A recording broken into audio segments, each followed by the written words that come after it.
In this demo, we'll configure the ASP.NET Core request pipeline. By calling into these two statements, we add the Swagger and Swagger UI page middleware to the request pipeline. So now, whenever a request comes in, documentation will potentially be shown, depending on the URL of the request. The Swagger middleware itself takes care of generating a specification. The Swagger UI middleware takes that specification and generates a nice documentation UI from it, as we've seen before. So, the order in which we construct the pipeline is important, as we know from the slides.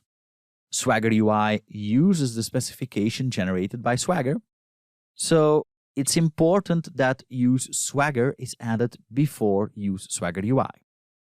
Let's give that a try. So I navigate to the Swagger UI, and here is our documentation UI again. Use Swagger resulted in the generation of this file, and use Swagger UI resulted in this file being interpreted and transformed into this user interface. Now, what would happen if we navigate to another URL? Say /test. Well, that simply means that the request will travel up the pipeline where it is handled by our custom piece of code that writes out Hello World. We remember that from the previous demo in which we wrote this code. There's one more thing we have to talk about.